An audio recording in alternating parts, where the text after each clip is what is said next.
Hello दोस्तों, आज के इस वीडियो में हम बात करने वाले हैं कि युद्ध के वक्त पे आप स्टॉक मार्केट में कैसे सर्वाइव कर सकते हो और ऐसे वक्त में आपको क्या करना चाहिए।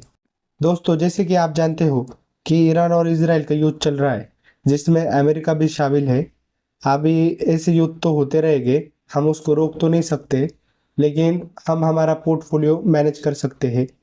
यूजुअली जब ऐसे और की कंडीशन आती है, मार्केट में वॉलेटिलिटी बढ़ जाती है, मार्केट स्टेबल नहीं रहता और बहुत सारे एक्टिविटीज़ होती है जिसके कारण इंसान पैनिक हो जाता है और उसको समझ में नहीं आता क्या करना चाहिए।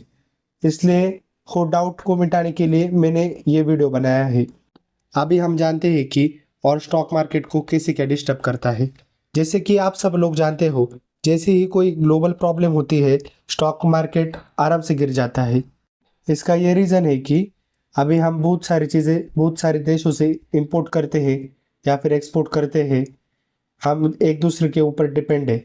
अभी आप जैसे कि जानते हो, जो हमारा क्रूड ऑयल है वो हम बाहर के देशों से मंगाते हैं।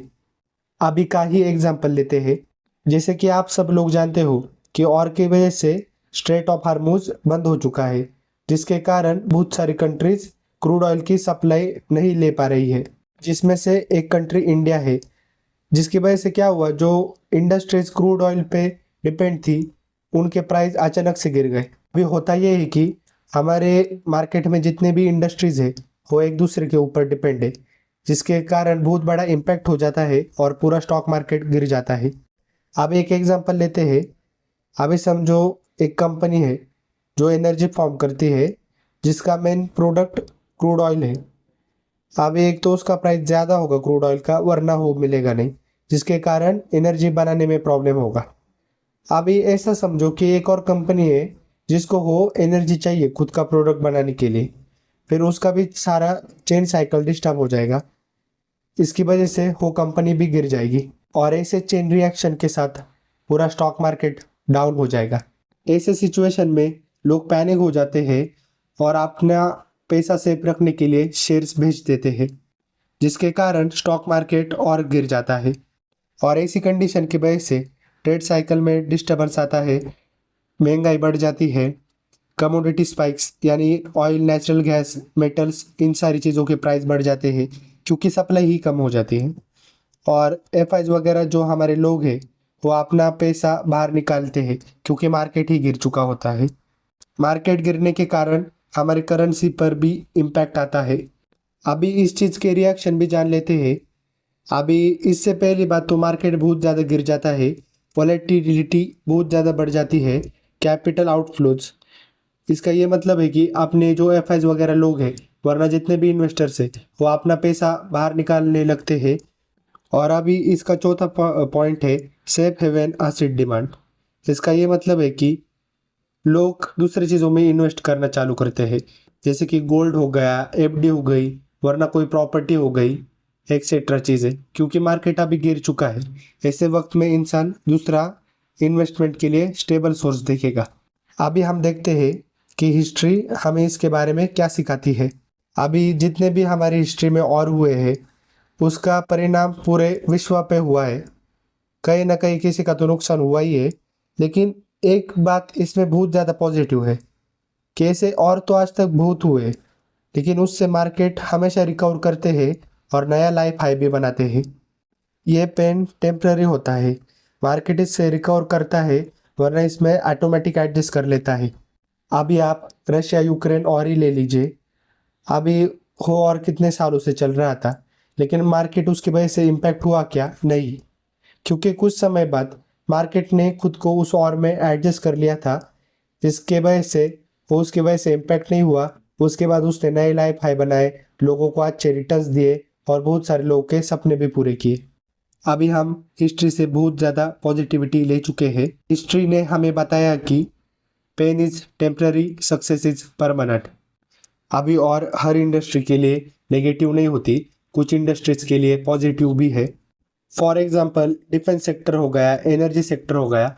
यहाँ पर आप एनर्जी सेक्टर में इलेक्ट्रिकल एनर्जी पकड़िए, क्योंकि आप जैसे कि देख सकते हो कि क्रूड ऑयल की सप्लाई में प्रॉब्लम हो चुका है, जिसके कारण पेट्रोल और डीजल के भाव एक तो बढ़ जाएंगे, वरना इजीली अवेलेबल नहीं होंगे, जिसके कारण अभी लोग इलेक्ट्रिकल गाड़ियाँ ज़्यादा प्रेफर करेंगे।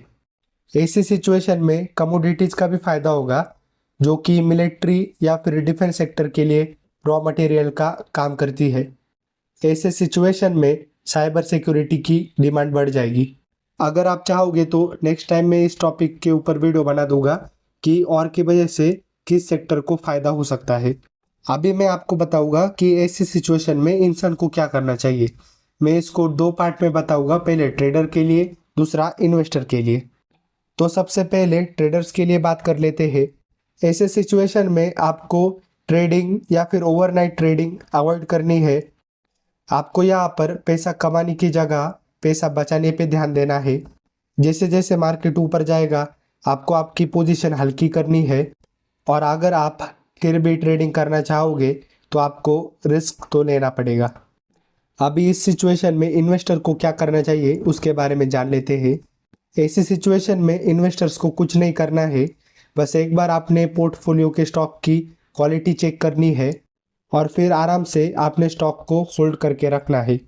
क्योंकि ऐसे मार्केट बहुत बार गिर चुका है, उससे मार्केट रिकवर भी हुआ है और नया लाइफ हाई भी बनाया है, लेकिन उस प्रॉफिट के लिए आपको वेट तो करना ही पड़ेगा।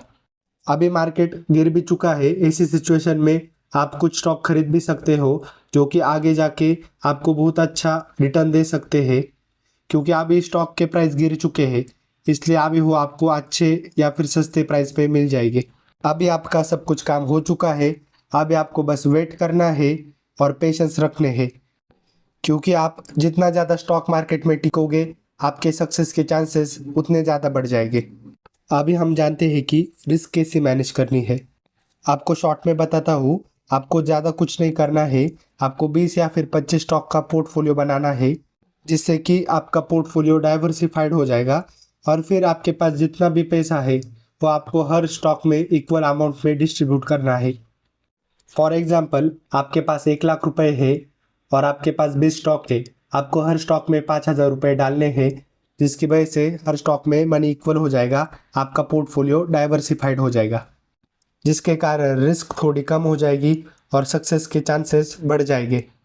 आप रिस्क मैनेजमेंट के लिए स्टॉप लॉस भी लगा सकते हो। इसी के साथ ये वीडियो यहाँ पे ख़त्म होता है। मैं आशा करता हूँ कि आपको ये वीडियो पसंद आया होगा। अगर आपको ये वीडियो पसंद आया है तो लाइक कीजिए, चैनल पे नए हो तो सब्सक्राइब कीजिए, बेल आइकन दबाना मत भूलिएगा। ये वीडियो आपको कैसा लगा इसका रिव्यू कमेंट सेक्शन में देना। Thanks for watching.